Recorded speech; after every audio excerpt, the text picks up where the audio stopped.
Movie sneak channel பார்த்துட்டு இருக்க அனைத்து நண்பர்களுக்கும் வணக்கம். நாம இன்னைக்கு பார்க்க போற மூவி 2025ல ரிலீஸ் ஆன Malayalam crime thriller movie Azadi. ஆசாதினா விடுதலை. ஸோ இந்த படம் வந்து ரொம்பவே எதிர்பார்க்காத ஒரு ட்விஸ்ட் இதில் இருக்கும். இந்த படம் ஆரம்பிக்கும் போது ஒரு கோர்ட்லேருந்து ஒரு கேர்ள் வெளியே வந்துட்டு இருக்காங்க. அவங்க ஒரு ப்ரெக்னென்ட் கேர்ள். அவங்க வந்து முன்னாடி ஒரு கட்சியில ஒருத்தர் இருந்தா, அவன் வந்து அடிதடிலாம் ரொம்ப கலந்துப்பான். அந்த மாரி ஒரு ஆளு. அவர் பேரு சிவன். அவர்கிட்ட யாரும் சண்டை போட முடியாது. அந்த மாரி ஒரு ஆளு. இப்ப வந்து அவரு எந்த கட்சியில இல்ல. நார்மலா இருக்காரு. ஆனா, அவருக்கு பொறந்த பொண்ணு தான் அவங்க. அவங்க என்ன பண்ணியிருக்காங்கன்னா, ஒரு மினிஸ்டரோட பையன கொலை பண்ணியிருக்காங்க. மினிஸ்டரோட பையன் வந்து இவங்களோட தங்கச்சி கிட்ட லவ் பண்றேன்னு சொல்லிட்டு ஏமாத்தி பிரெக்னன்ட் ஆக்கிட்டாங்க. அதுக்கப்புறம் கை கழுவிட்டாரு. ஸோ அந்த பொண்ணு செத்து போயிட்டா. அதனால அந்த கோவத்துல அக்கா வந்து அந்த பையனோட வீட்டுக்கே போய், அவங்க அப்பா, அம்மா முன்னாடியே அவர வந்து வெட்டி கொலை பண்ணிட்டாங்க. அதனால தான் கேஸ் ஆயிருக்கு. இந்த அக்காவுக்கு கல்யாணம் ஆயிடுச்சு அண்ட் இப்போ ஃபுல் டெர்ம் பிரெக்னென்ட்டா இருக்காங்க. பிரெக்னென்ட்டா இருக்கனால, கோர்ட்ல அவங்களுக்கு மிகப்பெரிய தண்டனைலாம் குடுக்கல. அவங்கள வந்து நார்மலா பிரசவத்துக்கு அனுப்பிட்டு, ஒரு ஆயுள் தண்டனை மாரி தான் குடுத்துருக்காங்க. இது வந்து அந்த எம்எல்ஏக்கெல்லாம் தெரிஞ்சு ரொம்ப கோவமா இருக்கு. நம்ம பையன் இறந்துட்டா இந்த பொண்ணு தப்பிச்சுட்டாளே அப்படின்ற மாரி இருக்கு. அவள கொலை பண்ணணும் அப்படின்னு நெனைக்கிறாங்க. ஆனா அந்த கோர்ட்ல ஒண்ணும் பண்ண முடியல. ஜெயில்ல வந்து ஒரு டாக்டர் செக் பண்றாங்க. செக் பண்ணிட்டு அவக்கு குழந்தை நல்லா இருக்கு. எந்த பிரச்சனையும் இல்ல. அவங்கள வந்து ஏதோ பெரோல் அனுப்புங்க. பிரசவத்துக்கு அப்பா, அம்மா வீட்டுக்கு போட்டும் அப்படின்னு பேசுறாங்க. அங்க இருக்க இன்ஸ்பெக்டர் சொல்றாரு, "உங்களுக்கு இந்த கேஸே தெரியாதா? இவ எம்எல்ஏ மர்டர் பண்ண கேஸு. இவளெல்லாம் பெரோல் குடுக்க மாட்டாங்க. ஆனா வந்து ஹாஸ்பிட்டலுக்கு ஷிஃப்ட் பண்றாங்க. கூட போலீஸ் எல்லாம் இருந்து பார்த்துப்பாங்க. டெலிவரி ஆனதுக்கப்புறம் திருப்பி ஜெயிலுக்கு கூட்டு வந்துருவாங்க" அப்படின்னு பேசிக்கிறாங்க. அந்த பொண்ணு பேரு கங்கா. அவளோட புருஷன் பேரு ரகு. ஸோ அந்த ரகுவும் அவங்களோட மாமனார் 2 பேரும் வந்து ஒரு வக்கீல பார்க்குறாங்க. அவங்க ரொம்ப ஃபேமஸ் வக்கீல். அவர்கிட்ட போய் எப்படியாவது அவள வந்து வெளிய கொண்டு வர முடியுமா? அந்த மாரிலாம் கேட்குறாங்க. அவர் மணி வாங்கிட்டு ஒரு பிளான் ஏதோ சொல்லிட்டு இருக்காரு. அவள வந்து சட்டப்படி கொண்டு வர முடியாது. அவ குழந்தை பெத்த உடனே அவளையும் குழந்தையும் அப்படியே அங்கருந்து கடத்திட்டு போயிரலாம். வேற எங்கேயா போய் செட்டில் ஆகலான்னு பிளான் பண்றாங்க. ஸோ இந்த பிளானுக்காக என்ன பண்றாரு, கங்காவோட அப்பா சிவன் அவர் என்ன பண்றாரு, அவருக்கு தெரிஞ்ச முன்னாடி அவர் கூட ஒர்க் பண்ண ரவுடீஸ் இருப்பாங்க இல்லையா? அதுல ஒருத்தருக்கு காசு குடுத்து, "ஒரு வேலை பண்ணணும். ஹாஸ்பிட்டலுக்கு வந்துரு" அப்படின்னு சொல்றாங்க. ஸோ கங்காவ வந்து இப்ப அந்த ஹாஸ்பிட்டல்ல அட்மிட் பண்ணியிருக்காங்க. அவளோட நம்பர் வந்து 116. ஆனா, அவ ஹாஸ்பிட்டல்ல இருக்கும்போது அவளுக்கு அம்மாலாம் இல்லாதனால என்ன பண்ணியிருக்காங்கன்னா, அவ கூட ஜெயில்ல இருந்த இன்னொரு லேடி 104 நம்பர் ரேணுகான்னு ஒருத்தங்க வயசான ஒரு லேடி. ஸோ அவங்கள வந்து கூட சேர்த்து கொண்டு வராங்க. அவளுக்கு ஏதாவது தேவை இருந்தா அவங்க பார்த்துப்பாங்க அப்படின்றனால. ஸோ அந்த ரேணுகா வந்து அவ்வளவா பேச மாட்டாங்க, எதுவும் பண்ண மாட்டாங்க. நம்ம கங்காக்கு வேண்டிய எல்லா வேலையும் செய்வாங்க. ஸோ இவங்க இந்த ஹாஸ்பிட்டல்ல இருக்காங்க. அந்த ஹாஸ்பிட்டல்ல அட்மிட் ஆனதுல ஒருத்தன் வந்து கருப்பா, குள்ளமா ஒருத்தன் இருக்கான். அவங்க அம்மாவுக்கு பிரசவம் ஆக்சுவலா அதுக்காக அவன் வந்திருக்கான். அப்புறம் இன்னொருத்தர் வந்து லவ் மேரேஜ் பண்ணியிருக்காரு. அதனால ஃபேமிலி சப்போர்ட் எதுவும் இல்லாம இருக்காரு. முன்னாடி சொல்லப்போனா அவர் தில்லுமுல்லுலாம் பண்ணிட்டு இருந்த ஒரு ஆளு. ஆனா இப்ப வந்து ஓகேவா இருக்காரு. ஹஸ்பண்ட் வந்து ஒருத்தருக்கு காசு குடுத்து கூட்டிட்டு வந்தார் இல்லையா? அவர் என்ன பண்றாருன்னா, இவங்களெல்லாம் ஃப்ரெண்ட் ஆக்கிக்கிறாரு. இந்த மாரி நம்ம பர்ட்டிகுலர் டே வந்து அந்த பொண்ண வந்து குழந்தையோட அனுப்பி வச்சுட்டோம்னா, நமக்கு நெறைய பணம் கிடைக்கும் அப்படின்னு. ஸோ இந்த லவ் பண்ணி கல்யாணம் பண்ணவர் இருக்காரு இல்லையா? அவருக்கும் நெறைய பணம் தேவைப்படுது. அதனால அவர் வந்து ஒத்துக்கிறாரு. அண்ட் அந்த கருப்பா இருக்க பையனும் சரி நான் உதவி பண்றேன் அப்படின்னு ஒத்துக்கிறான். இப்ப இவங்கலாம் ஒரு டீம் மாரி ஃபார்ம் ஆயிட்டாங்க. இப்ப உள்ள இருந்து அந்த பொண்ண கடத்திட்டு போணும் அப்படின்னா, அதுக்கு ஒரு ஸ்டாஃப் நர்ஸோட ஹெல்ப் வேணும் இல்லையா? அதுக்காக ஒரு ஸ்டாஃப் நர்ஸையும் புடிக்கிறாங்க. அவங்க அங்க வேலை பார்த்துட்டு இருக்காங்க. அவங்க வந்து நெறைய இந்த மாரி மருந்துகள் விக்கிறது, அந்த மாரி வேலைலாம் பண்ணுவாங்க. அவங்க மேல கொஞ்சம் கம்ப்ளைண்ட்ஸும் இருக்கு. பணம் குடுத்தா அவங்க எல்லாம் செய்வாங்க. ஸோ அவங்க கிட்ட பேசினோனே அவங்க சொல்றாங்க, "என் வேலைக்கு எதுவும் ஆகாதுல்ல. அதெல்லாம் ஒண்ணும் ஆகாது. பொறுப்பெல்லாம் எங்களுது தான். நீங்க ஹெல்ப் பண்ணணும்." அப்படின்னும்போது அவங்க ஒத்துக்கிறாங்க. ஹாஸ்பிட்டல் பக்கத்திலேயே இந்த ரகுவும், சிவனும் ஹோட்டல்ல தங்கியிருக்காங்க. ஒரு நாள் அவங்க ஹெல்ப் பண்ண போற எல்லாரையுமே ஹோட்டலுக்கு கூட்டு வராங்க. அந்த நர்ஸ், அந்த அட்டெண்டர்ஸ் எல்லாரையுமே.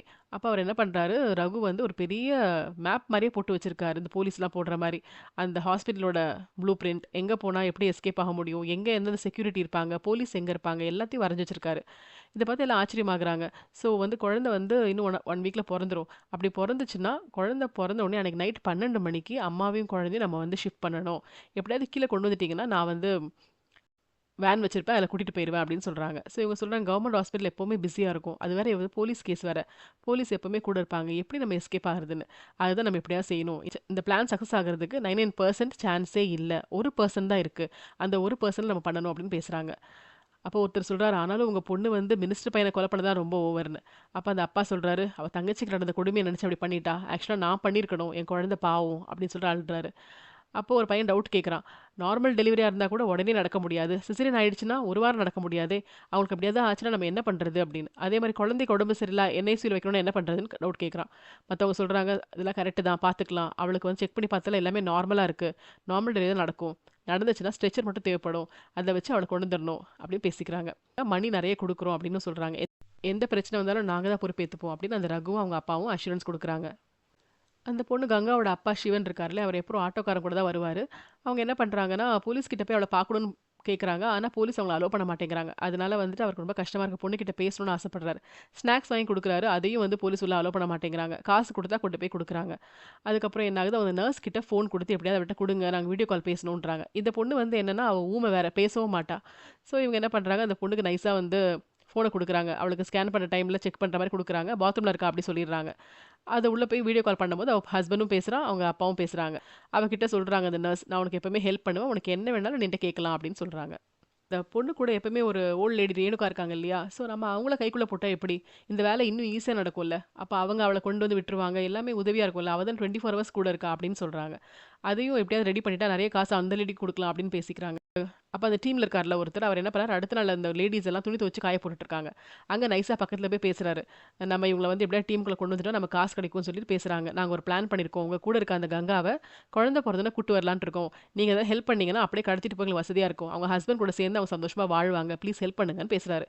உடனே அந்த லேடி இவங்க எதிர்பார்க்கவே இல்ல. நேரா போய் அங்க இருக்க போலீஸ் கிட்ட சொல்லிடுறாங்க. போலீஸ்க்கு ரொம்ப ஷாக். அது எப்படி நம்மலாம் இருக்கும்போது அந்த கடத்த முடியும்? இது நடக்காத ஒரு காரியம்னு. இருந்தாலும் அவங்க ஹையர் அஃபிஷியலுக்கு சொல்றாங்க. ஜெயில் வார்டன் இருக்காரு. அவர் இப்போ வெளிய இருக்காரு. ஸோ அவர் ரிட்டயர் ஆக போறாரு. அவர் ரிட்டயர் ஆகும்போது இந்த மாரி நடந்துறக்கூடாது அப்படின்றனால அவர் என்ன பண்றாரு, ஒரு லேடி போலீஸ் இருக்காங்க. அவங்க தான் வந்து வாணி விஸ்வநாத். அவங்க ஐபிஎஸ் ஆஃபீசர் இப்போ சஸ்பென்ஷன்ல இருக்காங்க.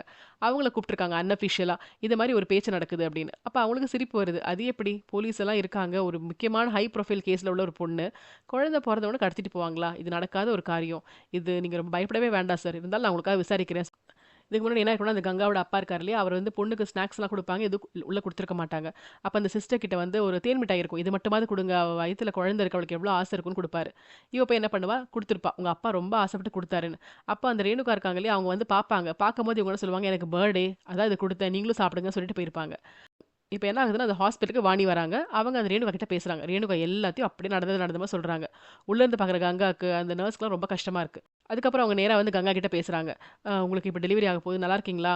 என்னமோ உங்க ஹஸ்பண்ட் உங்கள கூட்டிட்டு போவாங்கன்னு சொல்றாங்க." அப்படிலாம் கேட்குறாங்க. அவ பேச முடியாதனால அமைதியா இருக்கா. "ஆ இப்படி இருந்தாலும் நீங்க எதுவும் முடியாது. உங்கள நாங்க நல்லபடியா பார்த்துப்போம். அதுக்கப்புறம் ஜெயிலுக்கு தான் போவீங்க. தேவையில்லாத கற்பனைலாம் வச்சுக்காதீங்கன்னு" மாரி சொல்லிட்டு அவங்க எழும்பும்போது, நெறைய எறும்புகள் வந்து பக்கத்துல இருக்க ஒரு இடத்துக்கு போற மாரி இருக்கு. ஓப்பன் பண்ணி பார்த்தா தேன் மிட்டாய் இருக்கு. அது ரேணுகா சொல்லியிருப்பாங்க. இவங்க வந்து பர்த்டேன்னு குடுத்தாங்கன்னு. அப்போ நம்ம வாணி என்ன பண்ணுவாங்க, நர்ஸ் கிட்ட பேசுவாங்க. "உங்கள பத்தி ரொம்ப கேள்விப்பட்டோம். ரொம்ப வருஷமா இங்க இருக்கீங்களாமே" அப்படி இப்படி பேசிட்டு கடைசியா சொல்லுவாங்க, "உங்களுக்கு பர்த்டேவே கிடையாதே. 4 மந்த்ஸ் கழிச்சு தானே பர்த்டே. அதுக்குள்ள எதுக்கு நீங்க அதெல்லாம் குடுத்தீங்க அவகிட்ட? உங்களுக்கு தெரியாதா? ஒரு கேஸ்ல இருக்கவங்க கிட்டலாம் வந்து நம்ம வெளிய இருந்து ஃபுட்லாம் குடுக்கக்கூடாதுன்னு. எதுக்கு அதெல்லாம் மீறுறீங்க? கேர்ஃபுல்லா இருங்க" அப்படி சொல்லிட்டு போவாங்க. நர்ஸ்க்கு வந்து அப்படியே நம்ம மாட்டிக்கிட்டோம்னு கஷ்டமா இருக்கும். இங்க இந்த கடத்தணும்னு நெனச்ச அந்த டீம் இருக்காங்க இல்லையா? அவங்க வந்து சொல்லிடுவாங்க. "அங்க ஒரு பிரச்சனை ஆயிடுச்சு. அந்த ரேணுகா மாட்டி விட்டாங்க" அப்படின்னு. அவ்வளோதான். அந்த பொண்ணோட அப்பாவும், ஹஸ்பண்டும் "ஏன் தான் இதெல்லாம் பண்ணீங்களோ?" அப்படின்னு சொல்லிட்டு அங்கேருந்து வந்து கிளம்புறதுக்காக பார்ப்பாங்க. அந்த ஹோட்டல்ல வெக்கேட் பண்ணிட்டு போறதுக்காக பார்ப்பாங்க. அவங்கவங்க கிளம்பி ஓடிருவாங்க. ஸோ எல்லா திங்ஸையும் எடுத்துட்டு மொத்தமா மறைச்சுட்டு கிளம்பிருவாங்க. அதுக்குள்ள வாணியும், டீமும் அந்த ஹோட்டலுக்கு வருவாங்க. அவங்க அங்க பார்க்கும்போது எல்லாமே போயிருக்கும். ஆனா, அவங்க கரெக்ட்டா அந்த ஒரு ஸ்க்ரீன் இருக்கா, தள்ளி பார்த்தா பின்னாடி அவங்க எழுதின அந்த ஃபுல் ப்ளூ பிரிண்ட்டும் இருக்கும். "ஓ! இப்படிலாம் பிளான் பண்ணியிருக்காங்களா? பரவாயில்லையே!" அப்படின்னு இவங்க பேசிக்கிறாங்க. "அந்த ஆள எப்படியாவது புடிக்கணும். அவனோட ஃபேஸ் தெரியுமா?" அப்படின்னு கேட்டே வராங்க. திரும்ப அவங்க வந்து ஹாஸ்பிட்டலுக்கு வராங்க. ஆனா, ஹாஸ்பிட்டல்ல தான் அந்த அப்பாவும், மருமகனும் நிக்கிறாங்க. ஸோ போலீஸ் சொல்றாங்க, "இதோ இவன் தான் அந்த பையன். அந்த பொண்ணோட புருஷன்" அப்படின்னு. ஸோ அவரு அங்கேயே தானாவே மாட்டிக்கிறாரு. அவர புடிச்சு இழுத்துட்டு போறாங்க. அவர் பயமே இல்லாம இருக்காரு. அப்ப நம்ம வாணி கேட்குறாங்க, "உனக்கு என்ன அவ்ளோ கொழுப்பா? அது மட்டும் இல்லாம இவ்ளோ முட்டாளா இருக்க. நாங்க இத்தன பேர் இருக்கோம். எப்படி கடத்திட்டு போ முடியும்? ஒரு சாதாரண ஆள் நீ. நீ எப்படி அவள கடத்திட்டு போ முடியும்னு?" பேசிட்டு இருக்காங்க. அப்ப இந்த ஆள பத்தி பார்த்தா, இவன் வந்து கட்சியில இருந்திருக்கான். கட்சியில வந்துட்டு இருக்கும்போது, அதுல ஏதோ பிரச்சனை ஆயி தலைமறைவா ஓடி போயிருந்திருக்கான். திரும்பவும் இப்போ வந்திருக்கான். ஸோ, "நீ ஓடி போனவன் திரும்பவும் வந்திருக்க. நீ வெளிய போனா கட்சிக்காரங்களே உன்ன அடிச்சு கொன்றுவாங்க. தேவையில்லாத ரிஸ்க் தேவையா?" அப்படின்னு கேட்டுட்டு இருக்காங்க. அதே சமயத்துல இவன் ஏதாவது வேலை பண்றானா? இவன் மேல கிரிமினல் கேஸ் இருக்கான்னு, அவன் இருக்க ஊர்ல வந்து அங்க இருக்க போலீஸ்க்கு கால் பண்றாங்க. அங்க சொல்றாங்க, "அவன் வந்து ஒரு டெக்ஸ்டைல் ஷாப் வச்சிருக்கான். அவன் நல்லவன். எந்த பிரச்சனையும் இல்ல." அப்படின்ற மாரி வருது. இதுவரைக்கும் எந்த கேஸும் இல்லன்னு வருது.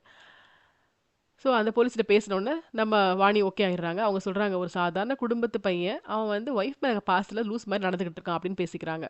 அங்க இருக்க அந்த இன்ஸ்பெக்டர் என்ன பண்றாரு, இவங்க கிட்ட இப்படி இன்ஃபர்மேஷன் குடுத்துட்டு, திரும்ப அந்த கிரிமினல் வக்கீல் இருக்கார்ல, அவருக்கு கால் பண்ணி, நீங்க எப்படி சொன்னீங்களோ அதே மாரி நான் சொல்லியிருக்கேன். எனக்கு வர வேண்டிய பணம் வரணும்னு" சொல்றாங்க. ஸோ அவங்க மாத்தி சொல்லியிருக்காங்கன்னு புரியுது. ஆனா வந்துட்டு அவன மிரட்டுறாங்க. "நீ இனிமே இங்க இருக்கக்கூடாது. கண்ணு முன்னாடி நிக்காத. நீயும் மாமனாரும் கிளம்புங்க" அப்படி திட்டி அனுப்பிடுறாங்க. அதுக்கப்புறம் வாணி வந்து அந்த ஜெயில் வார்டன் இருக்கார் இல்லையா? அவருக்கு கால் பண்ணி சொல்றாங்க. "இது ஒண்ணும் பெரிய கேஸ் இல்ல சார். அவன் சும்மா தான் சார் இங்க வந்திருக்கான். ஒய்ஃப் மேல உள்ள பாசத்துல கடத்திட்டு போலான்னு நெனச்சிருக்கான். கடத்துறது ரொம்ப ஈஸின்னு நெனச்சிருக்கான். நான் திட்டி அனுப்பிட்டேன் சார்" அப்படி சொல்றாங்க. இப்ப போலீஸ்க்கு எல்லா விஷயமும் தெரிஞ்சிருச்சு அப்படின்ற மாரி அந்த டீம்ல இருக்கவங்கலாம் தெரியுது. அதுக்கு அடுத்தது ஹெல்ப் பண்ணவங்கலாம் பயப்படுறாங்க. அப்படியே பேசிட்டு இருக்காங்க. போலீஸ் வந்திருக்காங்களே, ஹையர் அஃபிஷியலா வந்திருக்காங்களே அப்படின்னு பேசிட்டு இருக்காங்க. அதே சமயத்துல வந்து அந்த புருஷன் இருக்கான் இல்லையா? அவன் அந்த ஹாஸ்பிட்டல் விட்டு போல. அவன் என்ன பண்ணான் ரெஸ்ட் ரூம் போயிருக்கான். ஸோ அங்க வந்து இவங்களும் போயிருக்காங்க. அப்ப அந்த போலீஸ் வேணும்னே உள்ள வராங்க. எல்லாரையும் அனுப்பிட்டு அவன போட்டு அடி அடின்னு அடிக்கிறாங்க. எங்களுக்கு அகைன்ஸ்டா பண்ணி எங்க பேர கெடுக்கலான்னு பார்த்தியா? மரியாதை இங்கேருந்து கிளம்பிரு. அப்படி சொல்லி அவன அடிச்சு ஒரு கைய வேற உடைக்கிற அளவுக்கு பண்ணிட்டு, அதுக்கப்புறம் அவன் மேலேயே வந்து அவங்க யூரின் பாஸ் பண்றாங்க. ஸோ அடுத்த நாள் வந்து வாணிக்கு தெரியுது. நீங்க என்ன இவ்ளோ சீப்பா நடந்துருக்கீங்க. அவன் பாட்டுக்கு போயிருப்பான். அவன போட்டு இப்படி பண்றீங்களே! இது வந்து ஒரு ஹராஸ்மென்ட் மாரி தானே! வெளிய வந்தா எவ்ளோ தப்பு தெரியுமா? அப்படின்னு பேசிட்டு இருக்காங்க. போலீஸ் வந்துட்டு இந்த ரகு கூட யாரார் ஃபோன்ல பேசினாங்க, அதெல்லாம் ட்ரேஸ் பண்றாங்க. ட்ரேஸ் பண்ணிட்டு அவங்க கண்டுபிடிச்சிடுறாங்க. அவங்க கூட வந்து தொடர்புல இருந்தது யார் யாருன்னு. ஸோ அந்த வார்டுக்கே போய் கேட்குறாங்க. நீங்களா ஒருத்தர் நல்லது அப்படின்னோனே, அந்த லவ் பண்ணி கல்யாணம் பண்ண ஒருத்தர் இருக்கான் இல்லையா? அந்த ஃபேமிலி சப்போர்ட் இல்லாம. அங்க தான் வந்து அவங்க மாமனார் வந்திருக்காரு, சப்போர்ட் பண்ண வந்திருக்காரு. அன்னைக்கே வந்து அவங்க மாட்றாங்க. ஸோ நீ எப்படி கடத்தறதுக்குலாம் ஹெல்ப் பண்ணுவேன்னு கேட்கும்போது, அவங்க மாமனாருக்கு செம கோவம் வருது. இவன் எதுவும் உருப்பட மாட்டான். இவன போய் கல்யாணம் பண்ணின்னு திட்டிட்டு அவர் போயிடுறாரு. ஆனா அந்த பொண்ணு சொல்றா, அந்த அக்கா பாவம். அந்த அக்காவ அவங்க ஹஸ்பண்டோட சேர்த்து வைங்க அப்படின்னு சொல்றா.